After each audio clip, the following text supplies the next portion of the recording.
যৌবন বয়সে প্রেমে পড়েছিলেন এক তরুণীর, কিন্তু অভাব আর দারিদ্র্যের সংসারে মেয়েকে বিয়ে দেয়নি বাবা মা। আর সেই থেকে মানসিক ভারসাম্যহীন হয়ে পড়ে ভোলার যুবক নাসিম। সেই থেকে কেটে গেছে কয়েক বছর, কিন্তু নাসিম আজও সেই রঙিন স্বপ্নের সীমানায় দাঁড়িয়ে প্রতিনিয়ত প্রহর গুনছে। কিন্তু আজ ভাগ্যের নির্মম পরিহাসে যেন বেঁচে থাকাই দায়। সেই থেকে 10 বছর ধরেই বসে থাকে নাসিম। কখন আসবে প্রিয় মানুষ আর পূর্ণতা পাবে তার ভালোবাসা? এর মধ্যে কেটে গেছে প্রায় 11 বছর, কিন্তু নাসিম আজও যেন সে অতীতেই আটকে আছে। ভোলার ধনিয়া ইউনিয়নের 26 বছরের এই যুবক এখন মানসিক ভারসাম্যহীন। যে চোখ একসময় স্বপ্ন দেখত, আজ সেখানে শুধুই শূন্যতা। এক সময়কার টকবগে প্রাণবন্ত নাসিম আজ নিঃশব্দ, অস্থির। জীবনের কঠিন বাস্তবতার কাছে হার মানা এক মানুষ। নাসিমের পরিবারও এখন কেবল হতাশার ছায়া। বাবা নেই, মা কুলসুম বেগম আর বড় বোন জরিনা বেগমকে নিয়ে তাদের সংগ্রামের সংসার।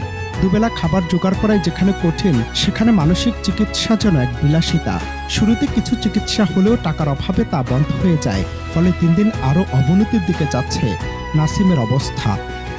10 বছর এই বই রয়েছে বাইরে না কত খালি ওই আড্ডা দিয়ে যাইব দেওয়া নাও কোনো না বইয়া থাকি খালা এই খালাই কষ্ট করি আর গাইলে দিলে সাবি দিই আসলে কষ্ট করি গাইলেই মরসাকা তুই মরসাকা আমার কষ্ট দেয় জ্বালা দেয় এগুলি কই খালা বলা বিয়া করাই তারি না খাওয়াই তারি না লই তারি না টেনশন নেবে স্বামীও গেছেন খালাতে অসল হয়ে যেতাম ওলাই নাকি মার দিকে খাওয়াবে বারে তো দেয় বাইরে খাওয়াবে নাক করে আছে 2-3 বেগুনের খাওয়াবে এই অবস্থা।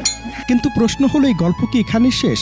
সঠিক চিকিৎসার সামান্য সহানুভূতি পেলে হয়তো নাসিম আবার ফিরতে পারে স্বাভাবিক জীবনে।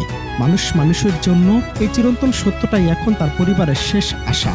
স্থানীয়দের ভাষ্য, সমাজের বিত্তবান মানুষ, মানবিক সংগঠন আর সরকারি সহায়তা একটু এগিয়ে এলে বদলে যেতে পারে একটি জীবন, ফিরতে পারে হারিয়ে যাওয়া স্বপ্ন।